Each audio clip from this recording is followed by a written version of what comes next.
আসসালামু আলাইকুম ভিউয়ার্স। আজকে এই ভিডিওতে আমি আপনাদের সঙ্গে তেমন কোনো সিরিয়াস টপিক নিয়ে কথা বলবো না।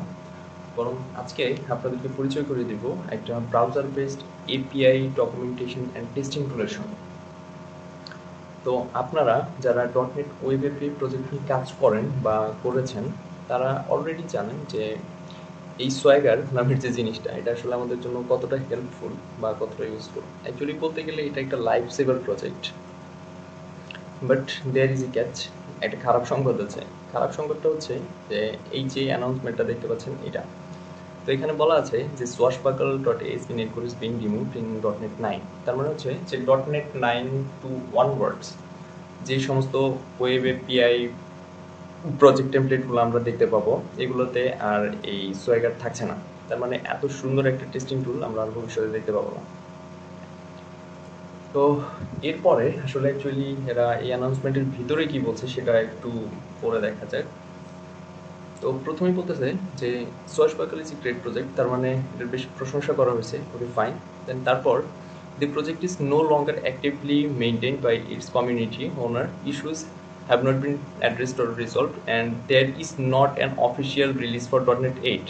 এর অর্থ হচ্ছে যে .NET 8-এ যে ওয়েব এপিআই প্রজেক্ট টেমপ্লেট ছিল সেটার ভিতরে আমরা যে সোয়াগার ইউআই দেখতে পাইতাম, এটাও হয়তো আরও পুরনো রিলিজ, অর্থাৎ .NET 8-এর জন্য কোনো নতুন রিলিজ ছিল না। দেন তারপর বলতেছে যে the ASP netcode team will provide a solution for this in the .NET 9 release. The plan is to remove the dependency on swashbuckle.asp netcode from the web API template and expand the capabilities introduced with Microsoft ASP netcode Open API to provide Open API documentation generation. এর মানে হচ্ছে যে .NET 9 থেকে onwards web API project টেমপ্লেটে document generation এবং API testing এর জন্য আমাদের অ্যাকচুয়ালি এই যে প্যাকেজটা ছিল swashbuckle.asp netcode, এটার উপর ডিপেন্ডেন্সি তারা রাখবে না, এটা পুরো রিমুভ করবে এবং এটাকে ট্রান্সপ্লান্ট করবে হচ্ছে অর্থাৎ এই Microsoft.asp netcode ওপেন এপিআই দিয়ে। Okay fine. তো এখন কথা হচ্ছে যে আসলে এই সোয়াগারের অল্টারনেটিভ কি হতে পারে, তো সেটাই চলেন দেখার চেষ্টা করি। তো এখন পর্যন্ত আপনারা এখানে যে প্রজেক্টটা দেখতে পাচ্ছেন, এটা আসলে একটা .NET 8 প্রজেক্ট, যার কারণে এটার সঙ্গে এখনো আমাদের এই সোয়াগার অ্যাভেলেবল আছে। তো আসলে কি হবে যদি এই সেম এরকমই আরেকটা প্রজেক্ট আমরা .NET 9-এ করতে চাই, তো আমরা সেটাই দেখব।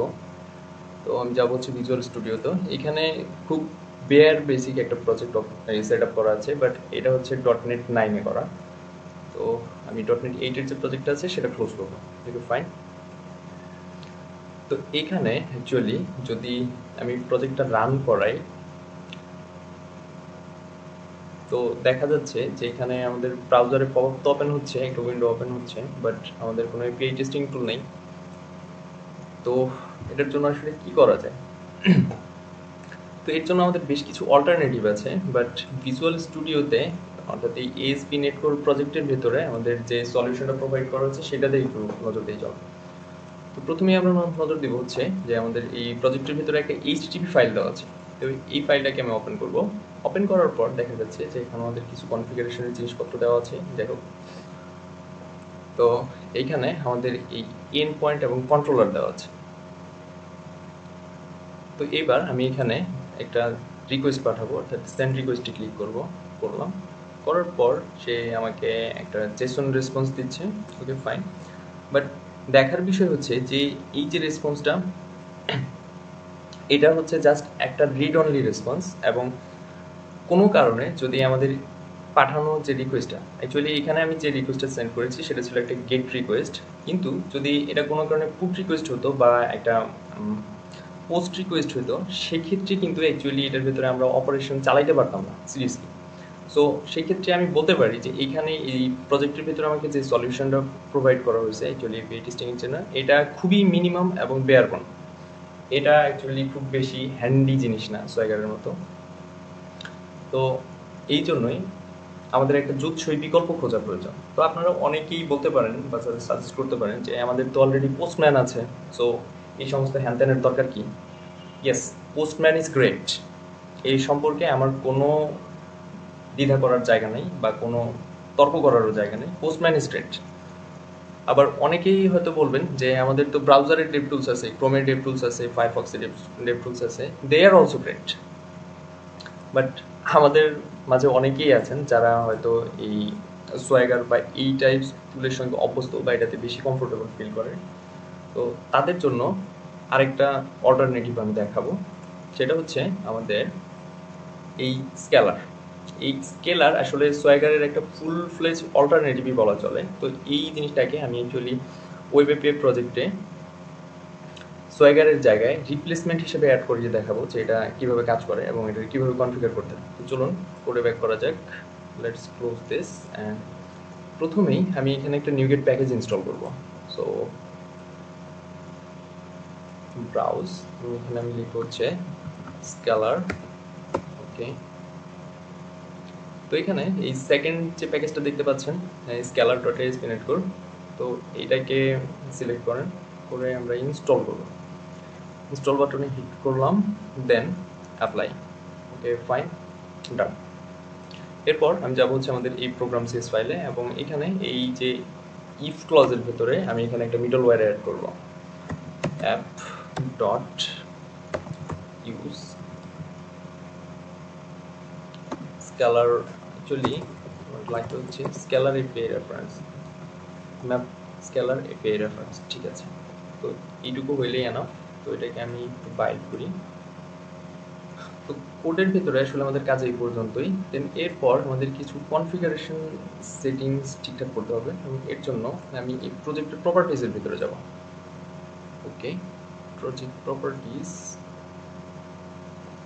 তো এখানে দেখতে পাচ্ছেন ডিবাগ নামের একটা অপশন আছে, জেনারেল। দেন এখানে আমি ওপেন করবো হচ্ছে আমাদের এই যে debug, open debug launch profile CY. But তার আগে আমি এই প্রজেক্টটাকে আরেকবার একটু রান করাবো। রান করানোর পর এখানে আমাদের এই যে অ্যাড্রেসটা চলে আসছে এটাকে আমি একটু কপি কাট করবো, করার পর দেন এটাকে ওপেন করবো। তো এখানে আমাদের বেসিক্যালি 3টা প্রোফাইল দেওয়া আছে, আমরা চাইলে 3টাকেই কনফিগার করতে পারি, বাট আপাতত আমি এই এইচটিটিপিএস প্রোফাইলটাকে কনফিগার করবো। সো আমি এখানে স্ক্রল ডাউন করব, এখানে আমাদের অলরেডি লঞ্চ ব্রাউজার সিলেক্ট করা আছে, আর এই যে ইউআরএল এর জায়গায় আমি ওই অ্যাড্রেসটাকে পেস্ট করব। পেস্ট করার পর এখানে আমি লিখব হচ্ছে স্কেলার, কোনো প্রকার টাইপও থাকা যাবে না, তাহলে ঝামেলা। এরপর আমি লিখব হচ্ছে v1। ওকে ফাইন, দেন কন্ট্রোল এস কাট করলাম। এইবার আমি প্রজেক্টটাকে রান করাবো। ওএমজি, কি দারুণ একটা ইন্টারফেস চলে আসছে। তো এখানে দেখেন আমাদের এই যে এন্ড পয়েন্ট এবং আমাদের যে কন্ট্রোলার সেটা পর্যন্ত চলে আসছে এবং এর ভিতরে আমাদের একটা গেট এন্ড পয়েন্ট আছে। সো আমি এটাকে হিট করলাম। হিট করার পর এইখানে দেখা যাচ্ছে যে আমাদের এন্ড পয়েন্টের একটা লিস্টও চলে আসছে। তো যেহেতু আমার এন্ড পয়েন্ট একটাই আছে, সো একটাই দেখাচ্ছে। তো আমি এবার টেস্ট রিকোয়েস্টে ক্লিক করলাম, করার পর এখানে আমি সেন্ড দিচ্ছি। ওয়াও, কি দারুণ একটা জিনিস, তাই না? তো আশা করি আপনারা যারা এই ভিডিওটি দেখেছেন তারা মোটামুটি সোয়াগারের খুব ভালো একটা বিকল্প খুঁজে পেয়েছেন। তো ভিডিওটি ধৈর্য ধরে দেখার জন্য ধন্যবাদ। আসসালামু আলাইকুম।